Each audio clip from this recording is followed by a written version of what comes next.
Today's podcast is titled, The American Healthcare System and the Titanic Have a Lot in Common. That's a long title. But the American healthcare system is the Titanic, and it's going down. Now, I know that's a little nasty, hard to hear, but the good news is I'm going to give you the best lifeboat ever during this podcast. Because the American healthcare system as we know it is done. It's doomed. It's the Titanic and it's already hit the iceberg. It's not going to go down in an hour or however long it took. I don't remember. But it's limping its way back to New York and it's going to sink when it hits the harbor and it's going down. Now, why would I say that? Why am I so adamant? Why can I be so confident? Because it's simple economics. The cost of Americans, the cost of giving Americans competent health care, and I mean competent, not the best, the cost of that would absolutely break the budget of the United States government. It would cost trillions more dollars every year. And I mean trillions with a T, not billions. More than what we're spending already. And seeing how the country's already broke, we're $20 trillion in debt. 20 trillion, folks. It's never going to happen. They're never going to put the money in there to make it work to give competent care. Because the Titanic is going to sink. The American healthcare Titanic. Because some new economic crisis is going to occur again. And that will probably be the triggering event of the official death of the American healthcare system, the current system. And then they're going to resurrect the Titanic. They're going to drag it up from the bottom of the harbor and create a new healthcare system. And they'll tell you it'll be better and it'll be fancy and everyone will get great healthcare. And it's just lies, lies, lies. Because it's going to be some weird mix of some socialistic, minimal sprinkles of capitalism. And it'll give you some kind of crappy healthcare. Unless, of course, you have money. Unless you have a lot of money to supplement your care. Because if you think for a second the best doctors are only going to accept payment by what the insurance reimburses them, then you're the president of Fantasyland. Because they're going to make you pay extra or they won't see you. It's already happening. It's happening big time. If you want to see the best surgeons, they tell you up front, probably you're going to pay for a third to a half of the surgery yourself. And they have lines of people waiting. It's everywhere in medicine. It's simple math, people. There's no way around it. You can talk about, like the politicians do, oh, we're going to solve the problems of the healthcare system. Like doctors get too much money. They're ripping the system off. There's fraud. Healthcare companies are greedy and the drug companies are even worse. And the blame can go around everywhere. But all of that is pale in comparison to the reality of just the cost. Medicine is expensive. It's just expensive because it represents the ever state-of-the-art in scientific technology. And that technology is changing every year. For example, a hospital has to buy a new MRI machine every 3 to 5 years, or their old one's obsolete. These are millions and millions of dollars, folks. Because if they don't buy a new one, you know what's going to happen? The doctors in that community will just send their patients somewhere else to a state-of-the-art MRI machine because they're not going to get obsolete scans. The hospital that I've practiced at the last 18 years, when I first came here, they were really stuck. They couldn't get a new MRI scanner, and not one orthopedist in the town would use their scanner. They would send them off 35 miles away. The hospital lost millions and millions of dollars until they really began to see what they had to do. And I could spend hours giving you the scenarios. The money's not there. It's just too expensive to get great or even good health care. It's just too expensive. So now that I've ruined your day, let me give you the good news. Here's the good news. What I'm trying to do as Dr.debunk is debunk the medical myths, garbage, and crap spread by doctors and other health professionals. You've heard me say that a million times. And one idea, well, actually two ideas that need to be debunked, is that everybody dies of disease, which makes us dependent upon seeing doctors, by the way. And the other myth is that doctors know something about optimal health or prevention. And these two things kind of keep us tied to doctors. And the details of what I just said, you'll have to listen to the other videos or podcasts to catch up on that. But as far as everybody dying of disease, let's talk about that. It's fiction. It's not real. Not everybody dies of disease. I mean, everybody dies, but 95% of people die of disease, probably 98% currently, but 2% die of old age. It's one movie to die of old age and another movie to die of disease.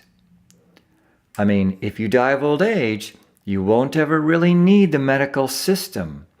You won't really need doctors because there's nothing for them to do.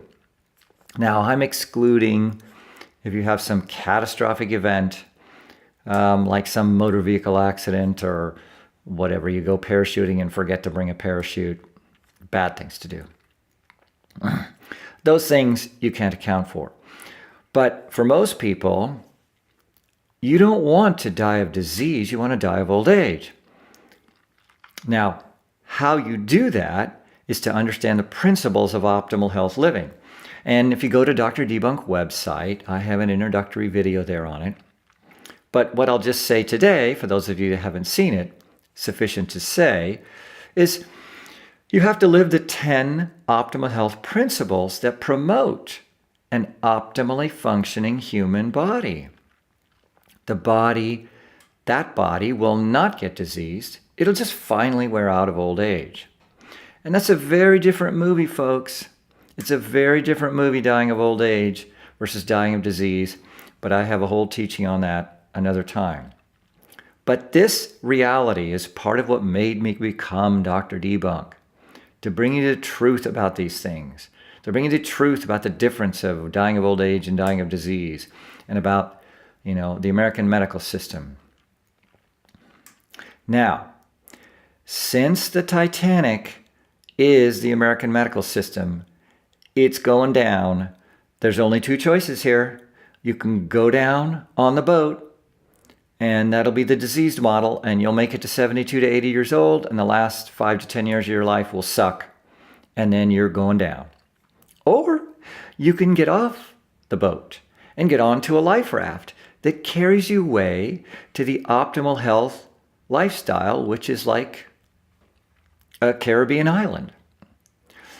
And the exact definition of that, how that works, goes something like this. I mean, Americans always say, well, I want high quality of life. I mean, patients tell me that all the time. And then what does that mean? I mean, I ask patients that sometimes. I'm not really sure. But I'm going to tell you what it means. As I define precisely in my video on this, high quality of life means optimal motivation, energy, endurance, and strength at all decades of life. Optimal motivation, energy, endurance, and strength mentally, but also physically in your body at all decades of life. You want to be 75 years old and look like you're 50 and feel like you're 50. It's possible. It's not pie in the sky. It's not just wishful thinking. And you don't have to move to some Eastern Asian country and study with some little priest that wants you to eat herbs and drink tea all day, and you're supposed to chant with him 2 hours a day and live in a rainforest. I mean, it's ridiculous. And by the way, why are Eastern priests, mysticists, experts in health? Why is that? Oh, I forgot. It's because Hollywood movies have said they are, which is ridiculous. Now,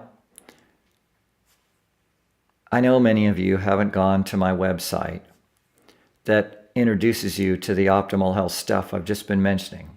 So I'll give you a 30-second, 60-second version here.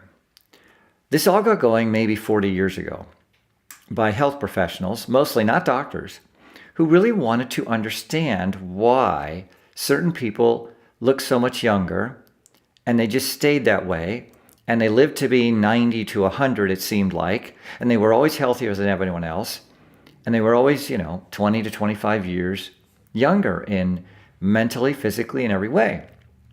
And so it's been a growing field that's populated by some doctors like me, but naturopaths and homeopaths and exercise physiologists, and in the last 10 years, medical researchers very interested in this at a what we call biochemical and cell molecular level. And all of us are trying to contribute to various degrees to understanding this, what it takes for people to live a long, full life, high quality, and then die of old age and not diseased. I mean, the simplest reality of this, the proof that it's real, is you could probably go to any coroner in the United States, and ask him, could he tell the difference between somebody who died of old age and died of disease? And he'd say, oh yeah, right away. Because the entire body, the organs look very different when they're eaten and decayed by disease versus just worn out. So I got started 22 years ago, and after about 10 years, I got disgusted with the whole process in medicine that we did nothing to make people really healthy. And so my quest began 22 years ago. So this will be a good time to take a little break and have a word from our sponsor. Hi everyone, it's the cold and flu season again, and this year's pretty nasty. Well, do you know what the best cold and flu remedy is? Well, it's a remedy that would be natural, strong, kills viruses, and has some science to show that it really works. Well, that's KSK Cold Spray. KSK Cold Spray is an all-natural, germicidal spray that eliminates cold and flu symptoms in 24 to 48 hours. I proved it in a study of 200 patients, and now we've probably had 700 people that have used the spray. Every year it's curing hundreds of my patients. So don't be miserable anymore. Go to kskcold.com, that's kskcold.com, and you'll love what you read. I'm Dr. Debunk, the medical truth teller. Welcome back, everybody. I was just talking about how I had gotten disgusted with the practice of medicine. And again, not that it's bad. I say this a lot. Medicine and doctors aren't bad. But we study disease, and we should stick with disease things, not health things. And so that's my beef. And so that led me to 22 years ago, began my quest to understand this process or this phenomenon of people that seem so much healthier. And so I started to look outside of medicine. I started to see, well, if you're not broken with disease, I started with that premise. If you're not broken with disease, why would you get sucked into the nightmare of disease-based treatments? I mean, think about it. That's what's happening. Doctors study the early detection of disease, the diagnosing of disease, and the treatment of disease. And then if you see the doctor, you're going to get treated with disease-based protocols. Non-diseased people are being treated with disease-based treatment protocols. Well, that's pretty dumb if you think of it that way. I mean, it's like telling your next door neighbor, going over there, knocking on his door and say, hey, you're a carpenter and my car's broken, but come look at it because, you're mechanical and it's mechanical. And he says, okay, because he's your neighbor. But, if he takes his hammer to your car, a skill saw to your car, you're not going to like him anymore. But he's going to use the tools that he has. And many people are aware of this. About 20 years ago, I began to really see a lot of patients start to change, begin to get sick of doctors and their drugs for everything. And then, when our drugs don't work anymore, we start chopping on you.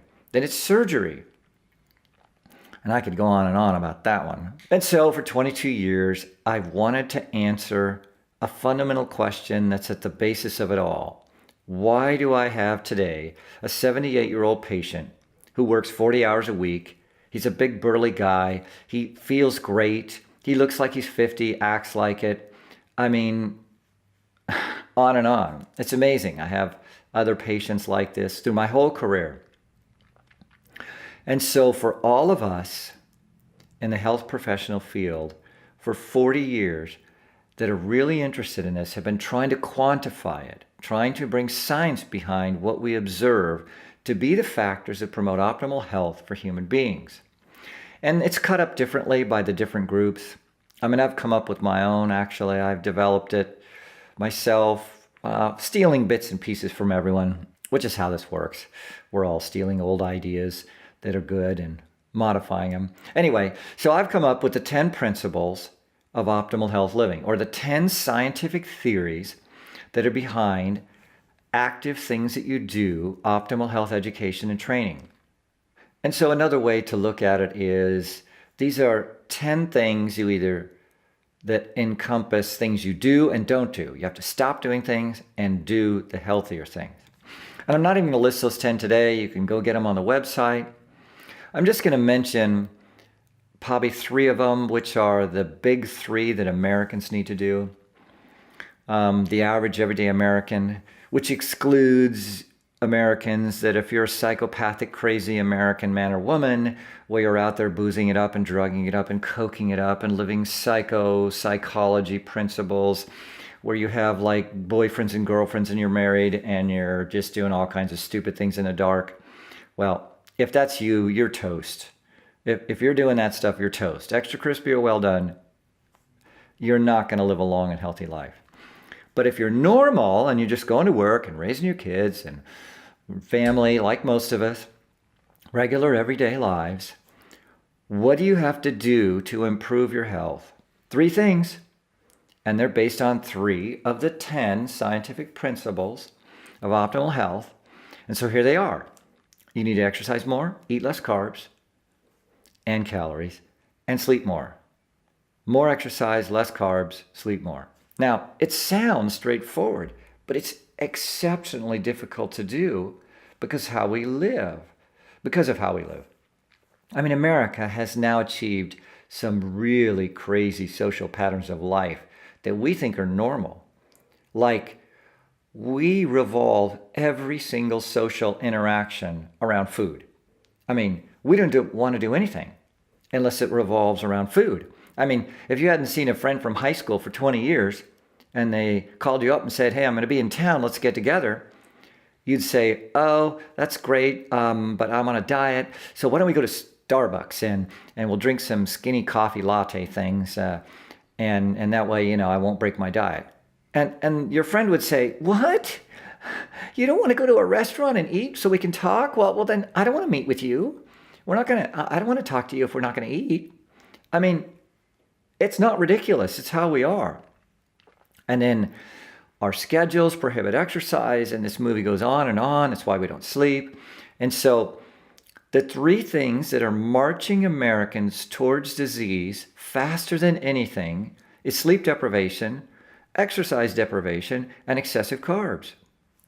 I mean, those 3 things. It's just not that easy because you're talking about changing your behavior at a lifestyle level, and that's just a mouthful. But that's why Dr.debunk has come. I am coming alongside the Titanic of your life. I'm bringing you this high-tech, fully enclosed, super-duper motorized life raft that's got stereo sounds and air conditioning to pull you away, to ferry you away from the sinking Titanic American healthcare system. Because it's going down, folks. It's going down and nothing can stop it. You are going to watch over the next 20 to 30 years the progressive decay of the American healthcare system, maybe even faster. It depends who's the president. But it doesn't matter, well, not just the president, all of them. It doesn't matter who the president or Congress is. None of that matters. They don't have the power to stop this sinking Titanic. There's no way. And if you don't think so, then you really don't know anything about the finances of our country or the finances of the healthcare system. You haven't done the math, because this is math, folks. It's simple math. The money's not there, and it's not going to be put there. As I mentioned, which I want to reiterate again, I foresee that when we have another big financial readjustment like the one in 2007, And it's coming. The healthcare system will finally sink. I can't tell you when, because you can't keep overspending the way our politicians do. See, to get political here just for a second, in a way it's different.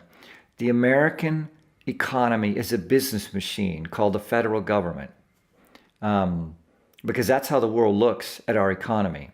Investing in the U.S. economy is a safe bet. So I'm going to do the political math of that safe bet. Right now, we owe $20 trillion in debt. And forget about blaming anyone and talking about who's responsible. It's just a reality. That means, to put it in real life terms, every single American taxpayer owes $124,000 in back taxes. Every one of us. If you're married, you and your wife. So do the math. $248,000 is what married couples owe. So do you have $124,000 to pay your back taxes? No? You don't have it? Spare change? Okay, what does that mean then? It means you're passing it on to your children and grandchildren. It means there will be an ever-increasing tax burden on our children and grandchildren, and they will have to bear it. It means that the interest payment we're making right now, which is $500 billion, that's 500 billion with a B, is going to keep going higher. Well, do you have to go to a 4-year and get a degree in finances to know that's going to break the bank? Does it take a genius? Financially accountability come on, folks. But politicians don't care. None of them care. Well, maybe some. I think maybe 25%. But 75% don't care because they just want to get elected, and they can't get elected without budget constraints. Now, bear with me. I know I'm way off the track here, but there's a reason for this. Ergo, I like that word, therefore, nobody cares in government. Democrats and Republicans alike don't care. If we had Martian senators, they wouldn't care. This means the Titanic of the American financial system is going down. I can't tell you when. We're going to have a new America, the poor America. That's another subject. But when this happens, the healthcare system will not recover. And the healthcare system may be the cause of it. If the government feels like they have to just keep borrowing trillions to push it into it, that will crash our economy. It doesn't really matter. Our politicians, for those of you that don't study this, they talk about, and you can find this, that they believe, many of them, that we can service a national debt of $35 to $40 trillion. So they don't care how big that number is. They just care, can we make the interest payment? Well, you know what a $40 trillion interest payment is, right? $1 trillion a year. $1 trillion. So they don't care. We're not there yet. They're just going to keep borrowing, and it's going to crash the system because our politicians believe in the stupidest math you could ever believe in. $2 plus $2 equals $400. It's nuts, but they're all nuts. And so I'm saying this to convince you that they don't care. And it's just going to keep getting worse, and then it's going to sink the healthcare system.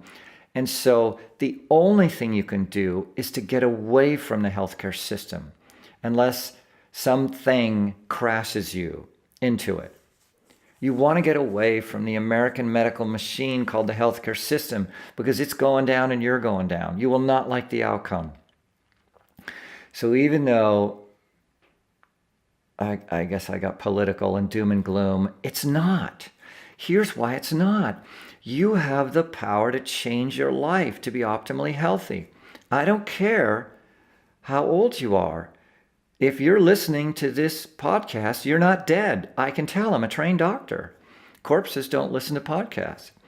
And if you are, there's things you can do to begin to change your life. These principles work. Living optimal health principles work. So to conclude, Dr. Debunk is going to make these principles available for all Americans. The things that I've learned for 32 years, the things that I've observed, and not just me alone. These things keep people free from disease at a very high percentage rate. I mean, I believe it's 80% or more. That means if you begin to live out these principles and change your life over a few years, because it takes years, you have over an 80% chance of never getting disease and dying of old age. Now, I actually believe with some new advances in this last couple of years, epigenetics and more, I think it's higher, but you wouldn't believe me if I told you, so I won't push it.